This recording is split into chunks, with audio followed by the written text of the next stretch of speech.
Hello दोस्तों, तो test series का जो है पार्ट 2 हो गया था। 25 क्वेश्चन से लेकर के 50 क्वेश्चन तक हम लोग कर लिए थे पार्ट 2 में। अब हम 51 नंबर क्वेश्चन से स्टार्ट करेंगे। टेस्ट नंबर 5 है। पहला है कि तोलकप्पियम व्याकरण से संबंधित है। तो ये सही है कि तोलकप्पियम जो ग्रंथ है वो व्याकरण से संबंधित है। और कह रहा है त्रिकुरल दर्शन एवं बौद्धिक सिद्धांतों से संबंधित है। तो त्रिकुरल भी दर्शन और बौद्धिक सिद्धांतों से संबंधित है।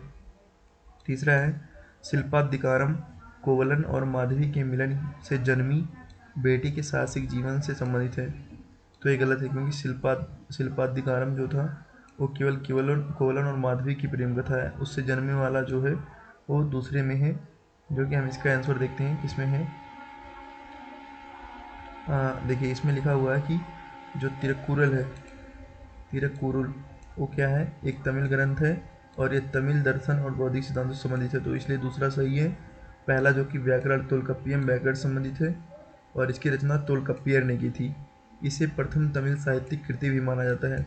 जो तो तोलकप्पियम है, इसे प्रथम तमिल साहित्यिक कृति भी माना जाता है। और जो तीसरा ऑप्शन आपका है कि मणि मैखले है, जो रचना दी हुई है कि उसमें उसकी बेटी का जो वर्णन हुआ है तो वो मणिमेखले में है। जबकि कोलन और माधवी के मिलन से जन्मी बेटी का वर्णन ही मणिमेखले में है, जिसकी रचना मदुरै ने की थी।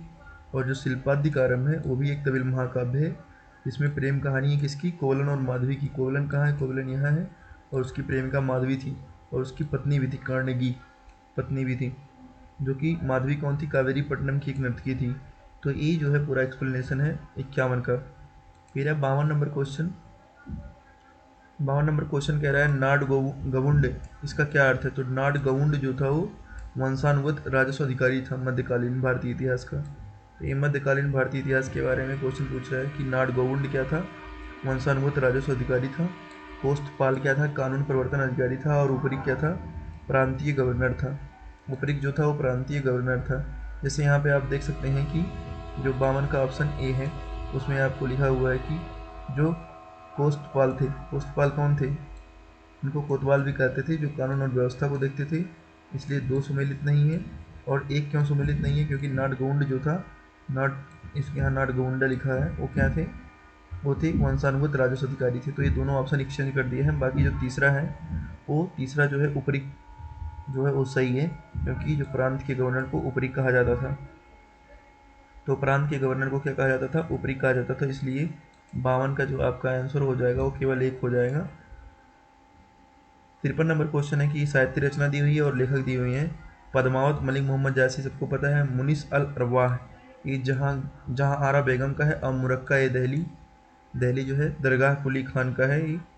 तो 53 का सी आंसर हो जाएगा, मुनिस अल अरवाह। मुनिस अल अरवाह जो है फारसी भाषा में रचित सूफी ग्रंथ है।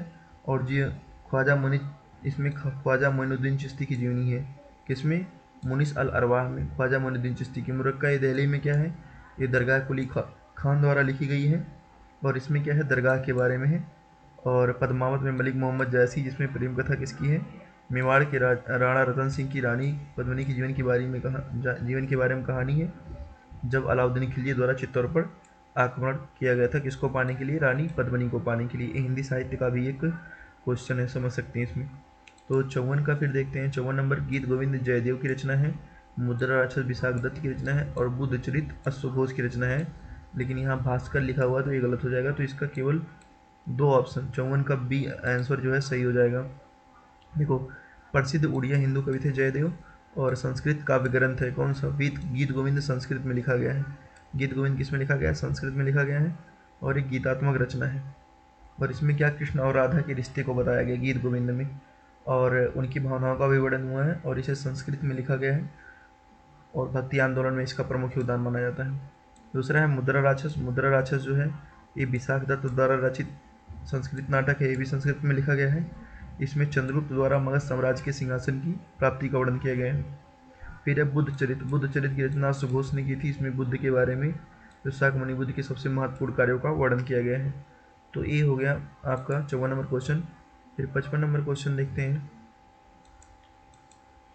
हाल ही में सुर्खियों में रहा न्यू स्टार्ट संधि किससे संबंधित है। तो जो न्यू स्टार्ट संधि है वो परमाणु हथियारों में कमी करने के लिए जो रूस और अमेरिका थे उनके बीच एक समझौता हुआ था, इसको कहते थे न्यू स्टार्ट ट्रीटी। अमेरिका और रूस में ज़्यादा वो क्या कहते हैं हथियार थे, उसकी वजह से न्यू स्टार्ट संधि को लाया गया था 2010 में, जिसमें कहा गया था कि उसको भंडार को, परमाणु हथियार के भंडारों को कम करना है। फिर है 56 नंबर क्वेश्चन। 56 नंबर क्वेश्चन कह रहा है ताम्र पाषाण काल के संदर्भ में पूछ रहा है। कह रहा है जोरवे संस्कृति भारत के उत्तरी पश्चिमी भाग में प्रचलित थी। तो क्या है उत्तरी पश्चिमी भाग में प्रचलित थी? ये गलत है, क्योंकि जोरवे संस्कृति दक्षिण भाग में, वही कर्नाटक के पास प्रचलित है।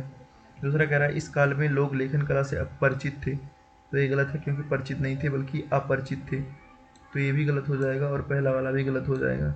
बाकी मिट्टी के बर्तन बनाने के लिए चाक का प्रयोग किया जाता था, ये सही है। तो इसलिए 56 का जो है ऑप्शन ए सही हो जाएगा। देखो जोरवे संस्कृत के बारे में कहाँ है, मध्य और पश्चिमी दक्कन क्षेत्र में है। और जो आहार संस्कृति है, इसमें एक और चीज़ दिया है बालाथल उदयपुर में और गिलंद राजसमंद जिले में। आहार संस्कृति कहाँ है? राजस्थान में है। और आपका इसमें कुछ चित्रात्मक लिपि का कोई साक्ष्य प्राप्त नहीं हुआ है। सॉरी, जो लेखन कला से भी अपरिचित थे और चित्रात्मक लिपि भी नहीं थी, तो इसलिए ये जो है सही नहीं है। बाकी चाक का प्रयोग किया जाता था सजावट के लिए। ये देखो जोरवे कल्चर यहाँ पे है, एक कायथा और मालवा है जो कि मध्य प्रदेश में है, आहार राजस्थान में है और गणेश्वर जोधपुर में, ये भी राजस्थान में, हड़प्पा यहाँ है। बाकी 57 नंबर क्वेश्चन, अब हम मूव करते हैं 57 नंबर क्वेश्चन पे। मौर्य काल के बाद के घटनाक्रम के संदर्भ में निम्नलिखित कथनों पर विचार कीजिए।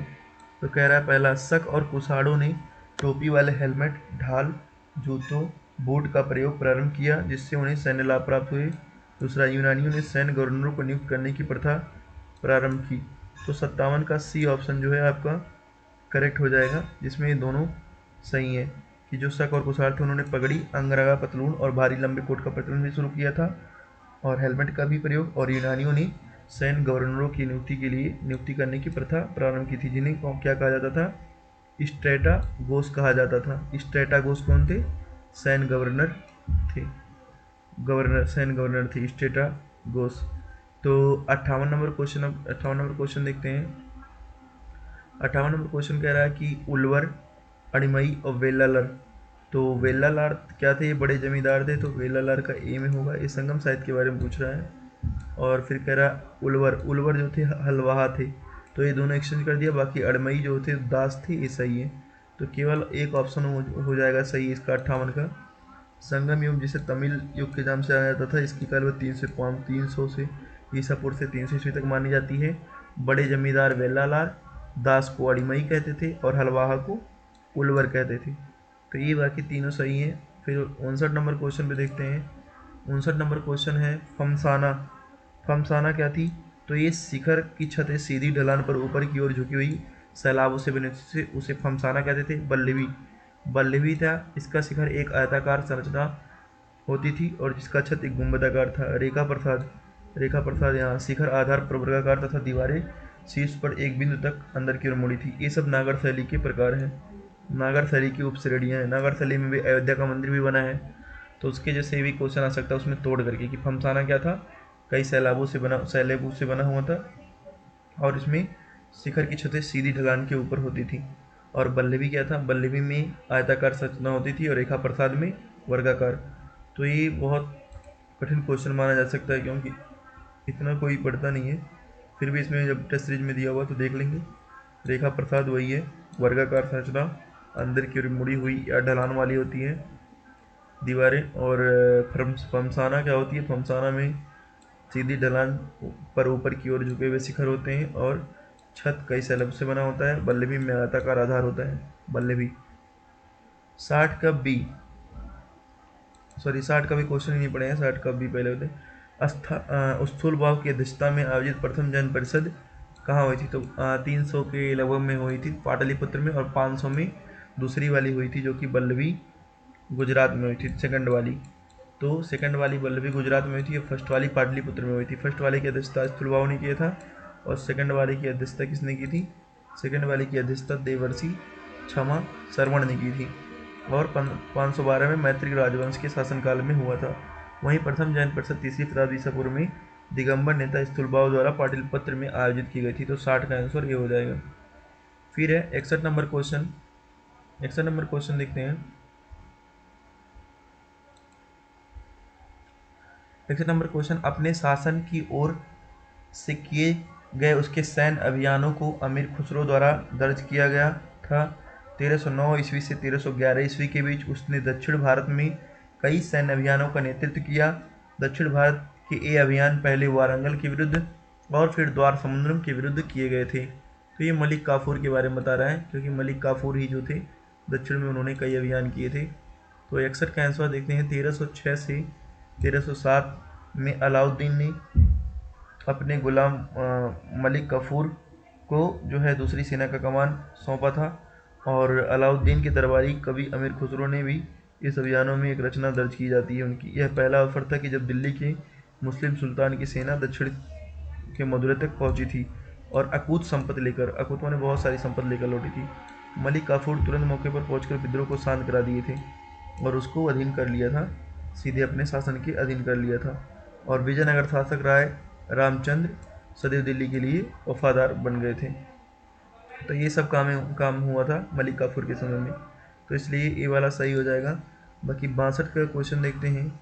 62, हाल ही में प्रधानमंत्री ने असम के इतिहास में महत्वपूर्ण रहे व्यक्ति की 125 फुट ऊंची प्रतिमा का अनावरण किया है।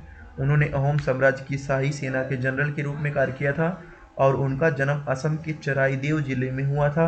वह अपने नेतृत्व के लिए प्रसिद्ध थे। उन्होंने असम के जनजातीय बलों को संगठित और एकजुट किया। उन्होंने 1671 में हुए सरायघाट के युद्ध में उल्लेखनीय विजय प्राप्त करने हेतु मुगल सेना को हराया। राष्ट्रीय रक्षा अकादमी एनडीए 1999 से उनके सम्मान में सर्वश्रेष्ठ कैडेट को स्वर्ण पदक से सम्मानित कर रही है।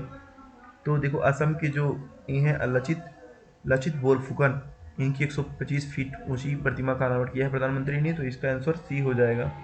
63 नंबर क्वेश्चन कह रहा है कि इस नृत्य शैली को शंकर देव द्वारा शुरू किया गया था। तो शंकर देव ने सत्रिया शुरू किया था और यह शैली ओजापाली और देवदासी नृत्य शैलियों का मिश्रण है।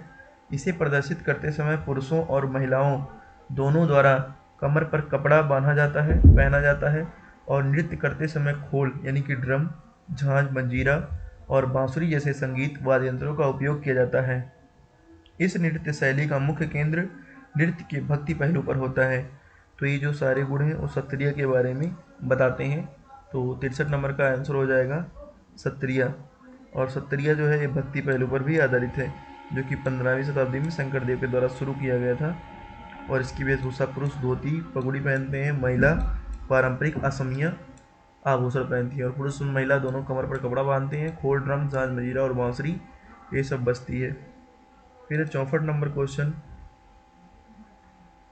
प्राचीन भारत के संदर्भ में निम्नलिखित में से कौन अन्य शासकों की तुलना में सबसे पहले शासन किया था। तो बिंबिसार के बाद आया था अजातशत्रु और चंद्रगुप्त मौर्य का बेटा था बिंदुसार, और कनिष्क तो आया था 100 कुछ एडी में। तो अब बिंबिसार पूर्व में था, तो सबसे पहले बिंबिसार ही आया था इसमें। 65 नंबर क्वेश्चन हिंदुस्तानी संगीत के संदर्भ में पूछा है। इसमें कीर्तन, भजन और राग जैसे भक्ति संगीत शामिल हैं।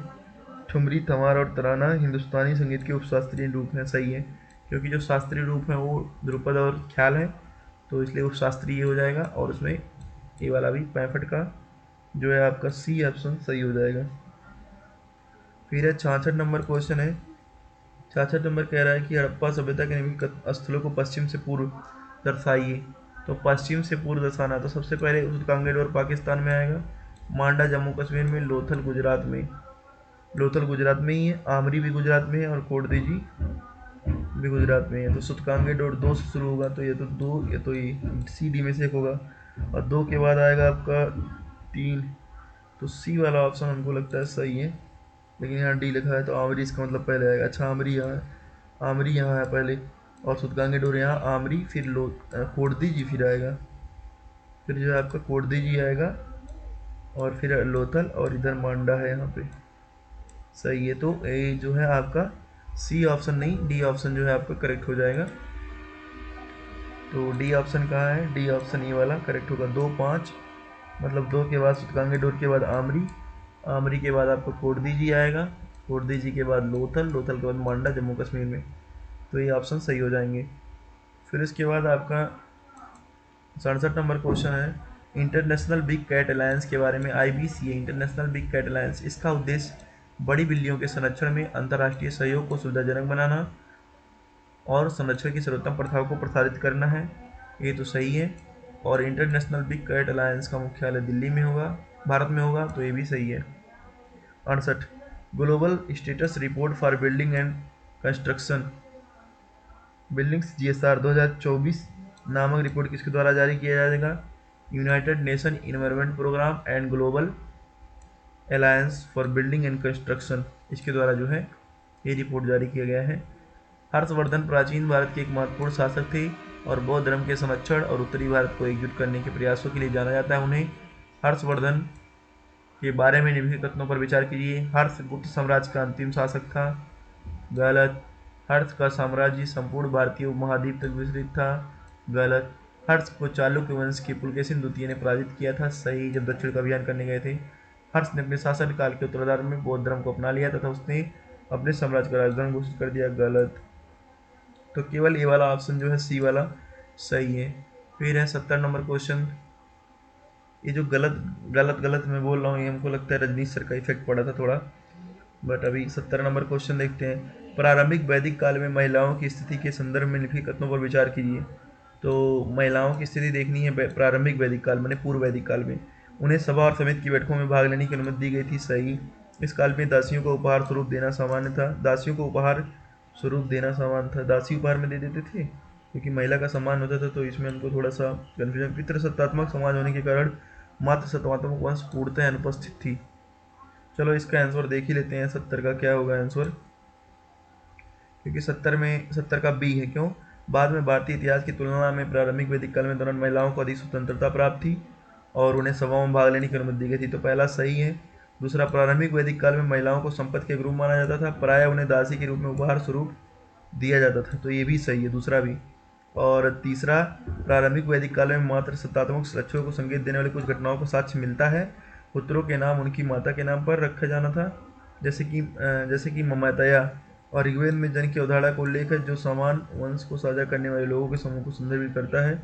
कई जन का नाम महिला पूर्वजों के नाम पर रखा गया था, तो इसलिए 3 जो है सही नहीं है, क्योंकि इसमें लिखा है पितृत्मक समाज होने के कारण मातृत्व वंश पूर्णतः अनुपस्थित थी, पूर्णतः अनुपस्थित नहीं थी, क्योंकि भाई पूर्व वैदिक काल में तो आप जानते ही हैं ना महिलाओं के लिए कितना सम्मान था। बस एक चीज़ उनको लग रहा है, ये कन्फ्यूजन हो सकता है कि दासियों को उपहार में रूम में देते थे, वो भी तो महिला थी, लेकिन हाँ ये संपत्ति तो दे देते थे, तो एक और दो दोनों सही है। 71 नंबर क्वेश्चन है कि उपरोक्त कितने यात्रियों ने विजयनगर साम्राज्य का दौरा किया था? तो देखो, निकोलो द कैंटी भी आया था देवराज द्वितीय के समय, अब्दुल रज्जाक भी देवराज द्वितीय के समय, और डोमिंगो पायस भी कृष्णराय के समय तुलु वंश का था। जबकि मार्को पोलो जो आया था वो काकतीय वंश के समय आया था, रुद्रा देवी थी, रुद्रमा देवी, तो ये तीसरा नहीं होगा, चौथा नहीं होगा, बाकी ये 3 जो हैं वो सही होंगे ऊपर के। तो एक बार देख लेते हैं इसमें आंसर। निकोलो डी कॉन्टी देवराज द्वितीय के समय आया था और उसने कहा था, क्या कहा था, उसका बुक भी था ट्रेवल्स ऑफ निकोलो डी कॉन्टी, और उसने किया था अवलोकन क्या कि व्यापार और वाणिज्य में विजयनगर बहुत महत्वपूर्ण है। अब्दुल रज्जाक जो फारस का था वो भी विजयनगर साम्राज्य के देवराज द्वितीय के समय आया था, उसने प्रशासन की प्रशंसा की थी विजयनगर की। और जो आपका वो ऊपर वाला निकोलो डी कैंटी था उसने व्यापार की प्रशंसा की थी। और डोमिंगो पायस क्या था, डोमिंगो पायस ने ऐतिहासिक विवरण का विस्तृत वृत्तांत दिया था और कृष्णदेव को महान शासक बताया था, महान निर्माता। और दुआर्दे थे बारबोसा पुर्तगाली था, ये भी जो था कृष्णदेव राय के समय आया था बारबोसा। लेकिन जो मार्को पोलो था वो काकतीय साम्राज्य में रुद्रमा देवी के समय आया था, जबकि 1263 से 1289 का समय चल रहा था, तो इसलिए ये वाला ऑप्शन भी गलत हो जाएगा मार्को पोलो वाला, और बाकी तीनों सही हो जाएंगे। दिल्ली सल्तनत के संदर्भ में इकता और सिख क्या थे? इकता और सिख प्रशासनिक इकाइयाँ थी, ये जो थी 72 का ए हो जाएगा आंसर, प्रशासनिक इकाइयाँ। देखो, इकता जो था नामक कई इलाकों में बांट दिया गया था, किसको? जब तुर्कों ने देश पर विजय प्राप्त की थी तो उन्होंने इसे इकता नामक कई इलाकों में बांट दिया था, और इन इकताओं को प्रमुख तुर्की कुलीनों में वितरित किया गया था। इन इकता धारकों को भुक्ति या वली कहा जाता था, और पश्चातवर्ती समय में इस इकता प्रांत या सूबा बन गया था। प्रांतों के नीचे सिख और इसके नीचे परगना आते थे। 100 से 84 गाँवों के समूह को इकाइयों में विभाजित किया गया था। इन्हें पारंपरिक रूप से 84 कहा जाता था, और यह परगना का आधार था। परगना का नेतृत्व आमिल करता था, और गांव में सबसे महत्वपूर्ण व्यक्ति खूत यानी कि जमींदार, खूत शब्द जब कहीं आ जाएगा तो समझ जाना जमींदार, और ये मुकद्दम या मुखिया थे। तो इसलिए ये जो है प्रशासनिक इकाइयाँ करेक्ट आंसर हो जाएगा इकता और सिख में। फिर है आपका दिल्ली सल्तनत कालीन प्रशासन के संदर्भ में आरिजी ममालिक निम्नलिखित में से कौन से पद का उल्लेख किया गया? आरिजी ममालिक हमको लगता है सैन्य विभाग का प्रमुख, एक बार चेक कर लेते हैं 73 का डी। हाँ, सैन्य विभाग का प्रमुख ही था आरिजी ममालिक, जिसे दीवाने अर्ज भी कहा जाता था। और भारत में प्रथम बार बलबन के अधीन पृथक विभाग के रूप में इसका वर्णन मिलता है आरिजी ममालिक का। फिर उसके बाद इसमें है 74 नंबर क्वेश्चन।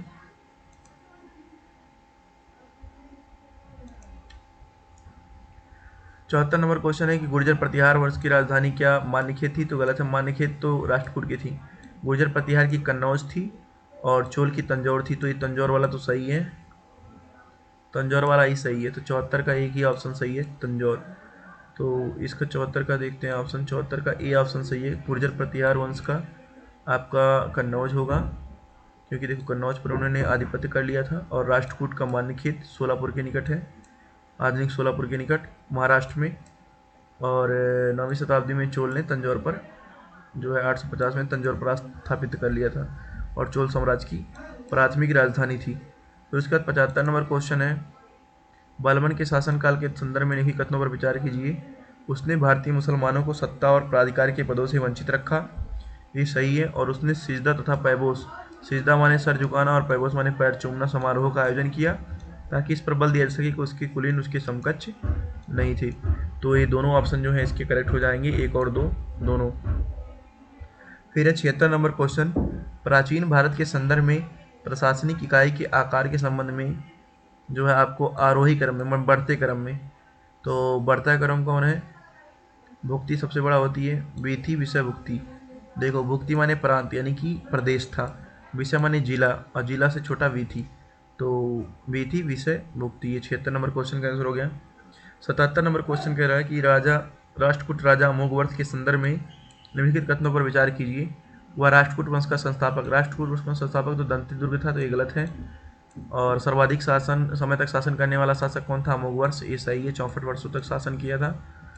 और लेकिन पहला ही गलत हो गया, संस्थापक लिखा है। एलोरा में प्रसिद्ध शैलीकृत शिव मंदिर अमोघवर्ष द्वारा बनाया गया था, गलत है, क्योंकि कृष्ण प्रथम ने बनवाया था और उसे कभी राजमार्ग की रचना का श्रेय दिया जाता है, तो ये सही है। तो ये सही है और दूसरा और पहला गलत है, तो केवल एक ऑप्शन जो है इसका सही हो जाएगा। 78 नंबर क्वेश्चन कह रहा है, बौद्ध और जैन साहित्य के संदर्भ में निम्नलिखित कथनों पर विचार कीजिए। पाली भाषा में रचित प्राचीनतम जैन ग्रंथों को अंग कहा जाता है।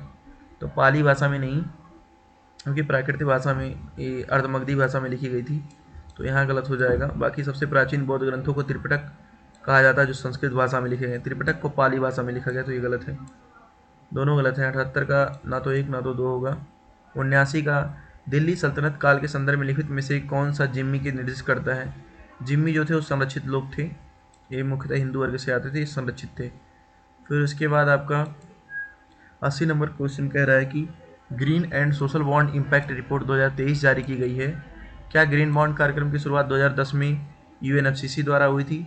तो ये गलत है, यूएनएफसीसी द्वारा नहीं हुई थी, बल्कि आपकी शायद एक बार चेक कर लेते हैं, यूएनईपी द्वारा हुई थी, नहीं सॉरी आईएफसी द्वारा हुई थी, अंतर्राष्ट्रीय वित्त निगम आईएफसी के द्वारा हुई थी, ये जो है आईएफसी के द्वारा हुई थी। और कह रहा भारत का प्रथम ग्रीन बॉन्ड भारतीय रिजर्व बैंक द्वारा नहीं, बल्कि यंग लिमिटेड बैंक द्वारा जारी किया गया था 2015 में।